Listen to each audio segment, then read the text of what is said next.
Son, kids your age think they're invincible, and it holds them back, makes them careless. Welcome back to Director's Choice. Comic books were the entertainment highlight before the millennium, with DC and Marvel creating entire universes of characters, sequences, and epic scenes. Comic books helped us achieve a level of animated imagination that was brought to life when these comic series started hitting the big screens. From the superheroes like Superman, Iron Man, and Wonder Woman, to supervillains like the Joker and Harley Quinn, and super squads like the Avengers and Justice League, seeing our favorite comic characters in animated and later on live action was super exciting. But I'm also a big fan of justice.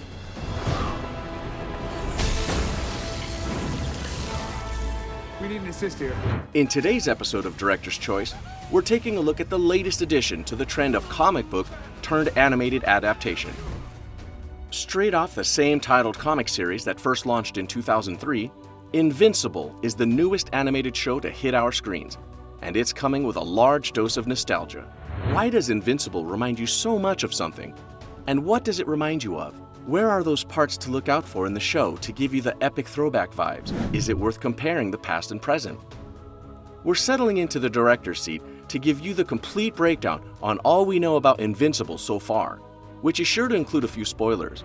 So if you don't want that, be sure to come back to this video after completing the show. This is everything you need to know about Invincible. Let's jump right into it.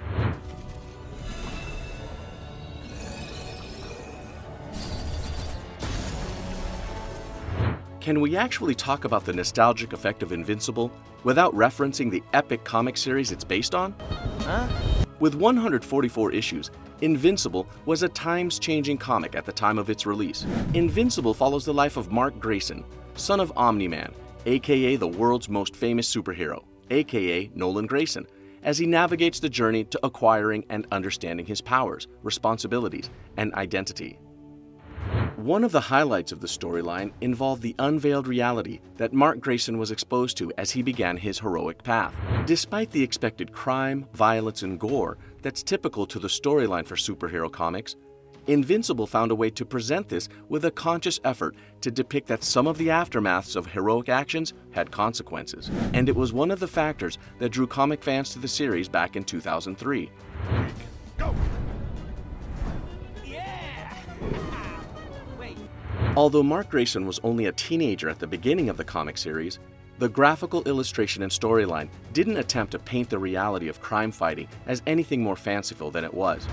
The Invincible comics presented superheroes, their actions, and the aftermaths with as much applicable and practical truth as a world where superpowers are a norm, and the animated series has stuck with this motif. The animated series is incredibly faithful to the comics. If you've read the comics, there are definitely moments while watching the show when you snap your fingers excitedly because you remember just how well it played out in the books. There is a great extent of accuracy from the source, which is the comics, to the production of the animated series, even down to the style of illustrating the characters. I'll be out in a minute. I don't have a minute. Mom. My bathroom's out of soap. Get over yourself. I used to change your diapers, kid. While some of the sequences and dialogue are altered for a variety of reasons, including suitability for TV production, there is a very significant synchronization in the creative process of the comics and the animated series that is currently airing on Amazon Prime. Mark Grayson, like some superheroes, had to grow up in the shadows of a more advanced mentor. In his case, it was his father, so a lot of his abilities are similar to that of the Omni-Man. Watching the human Viltrumite hybrid teenager find balance between his abilities is bound to remind you of his struggles in the book. Yeah, I think so. And bored of them. Mark Grayson, aka Invincible, has superhuman strength, Superman, check. Superhuman speed, Flash, check. Superhuman stamina, Batman, check. Superhuman endurance, Iron Man, check. Flying powers, Spider-Man, check. Though not exactly applicable, but moving on.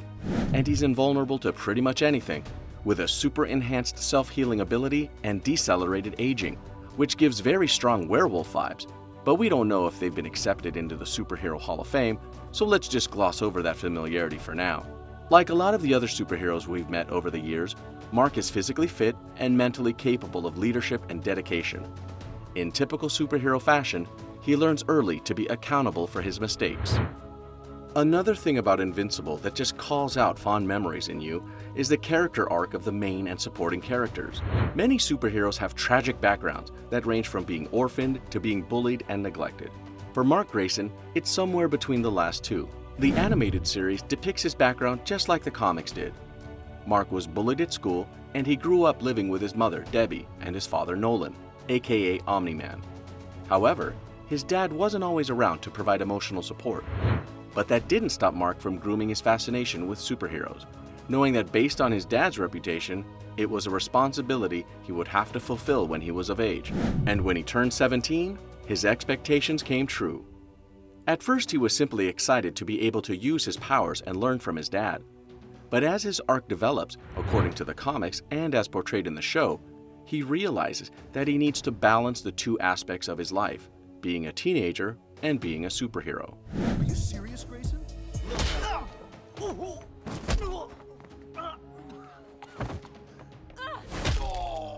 Leave him alone!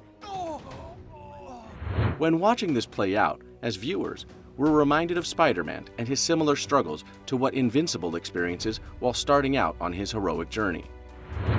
Remaining true to the comics, the animated series focuses more on how Mark Grayson encounters and defeats alien attacks, without diminishing the importance of his character development as a young man with great shoes to fill, and as a teenager figuring out love and relationships. While Invincible has a lot of the similar undertones to the typical teenage superhero story, it twists it with a heavily grim layout that forces the viewer to be conscious to both actions and aftermaths through the eyes of the main character. Invincible dives into all the different pressures that come with battling an alien invasion while balancing life as a teenage superhero, without glossing over the gory details. Hey, you're early. And you shaved your mustache. Stay away from my planet.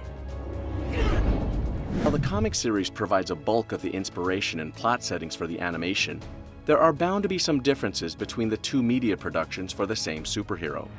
One of the most essential things about any character in media is their backstory. Invincible maintains a familiar consistency in the origin story of Mark Grayson, from the comics to the screen. His family, living situation, and friendships remain mostly the same. However, there are certain aspects of his backstory and development as a superhero in the newly released animated series that don't exactly align, but there's still enough familiarity with the plot to make you go, wait, I remember how this happened in the comics. I think you should be in charge.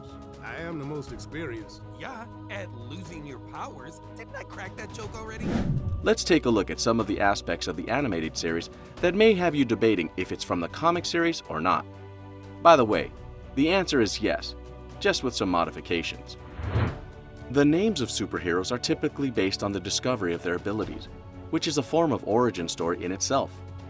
According to the comic series, Mark Grayson was bullied in high school, and on one occasion where he fought back against the bullies, he was sent to the principal's office, where he was told that he wasn't invincible, which is ironic because he is. But this ironic and iconic event was scrapped in the animated series.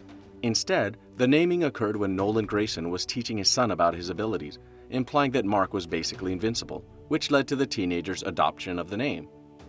In addition to being the inspiration for his son's name in the animated show, Nolan Grayson was also a tough mentor who left tight shoes to follow.